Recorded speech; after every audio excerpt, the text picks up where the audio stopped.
Class of 2012, please stand.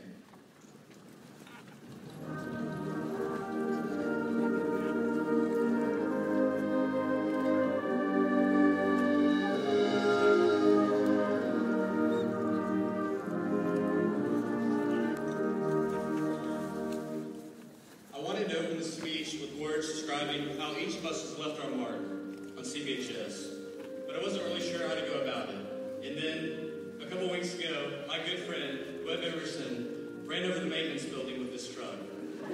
So thank you, Webb, for making your mark and setting the bar so high for the rest of us. We were the largest class to ever enter CBHS. We came from 50 different middle schools, a dozen different zip codes, 3 different states, and from 208 different walks of life. But today, we graduate as one, as the class of 2012. And each of us has his own story of how he came to be here today. Some of us have long family histories here. Others may be unable to pinpoint the exact moment that CBHS popped up on his radar. For me, it was 2 brothers' boys that turned the tide in my favor. My parents were really on the fence about whether or not to spend the extra money to send my brother Marshall and me to a private high school. But coming from St. Louis School, I wanted to go to Christian Brothers more than anything in the world. In the 6th grade, my dad coached my basketball team, along with the help of 2 brothers' boys, Alex McCaskey and Evan Solon. And it was meeting and interacting with these 2 polite, mature, and responsible young men made a deep impact on my dad. The Christmas before I was to attend high school, I didn't really notice the new purple ornaments on the tree, or the abundance of purple and gold wrapping paper underneath. It was only after opening 2 homemade certificates, redeemable for 4 years each, at CBHS, did I realize that my dreams would soon come true, and that my brother was now enrolled there. And that is how I ended up at CBHS on that miserably hot August day in 2008, along with the rest of our class. And we were greeted by a crazy old man in a black robe who already knew our names. And we didn't know what to expect. I'll never forget my first class with Dr. Gossett, and I found myself being taught by a tiny wizard named Melvin on a PowerPoint.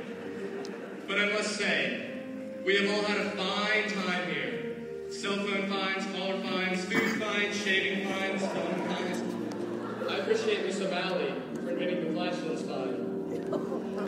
Yes, we've all paid our fair share of cell phone fines, except maybe for Augustine, whose phone was hidden in a fake pocket Bible. And of course, I never really had to worry about the shaving fine that much. But for 3 years, we plowed ruthlessly against the tide of bodies. We scarfed down our lunches in 5 minutes, and we diligently worked through 3 hours of homework each and every night. 3 hours a night, right, guys? But then, faster than William Harville can paint a lion, quicker than Coach Liggins can wrestle a bear, and in the amount of time that it takes for Coach Whedon to be abducted by aliens, senior year was here. And we could finally walk down the halls and the seas. They parted before us. Everyone knew us, and they feared us. We were the Deaners. And we all stand before you this morning in our robes. You know, usually, if you're wearing a robe at 10 in the morning, it means you're giving up. But we are far from giving up. We're just getting started. When I look at our class, I see doctors, lawyers, Walmart executives. I see teachers, artists, future rappers like Joe Nasty and Tyler Phelps. When I look at our class, I see many different forms of success. Because the road to happiness, it may not always be straight.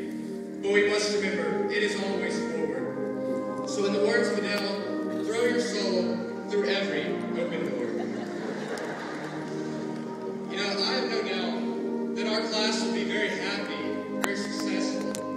And if I were giving this speech at any other school, this would be the end of it. But I'm not. Because to me, what makes Christian Brothers High School different than any other school is that when you graduate from here, you have a commitment to uphold. A couple weeks ago during the Founders Day Mass, when the brothers were renewing their vows, they ended with the words, "For the rest of my life." And it really hit me Right then and there, these men, they're devoting their entire lives to this institution. Their entire lives. And they're not just doing it so that we can merely receive a good education or so that we might have a better chance of being successful. They're not even doing it so that we can do the things in life that make us happy. We can get that in any good school. They're doing it so that we can have a moral code by which we're expected to live. You know, coming from any other school, it's just icing on the cake if we somewhere along our life's journey decide to give back to our community. But as brothers, boys, we're expected to do so. Because whether we like it or not, we have no excuses. We have a commitment to this institution, to the brothers, to the faculty and staff, to our parents, to God, and to each other. And it's easy to say thank you to all these people that truly made this experience, this opportunity possible. But I have a better plan for our class. Let's show it through the way we live our lives.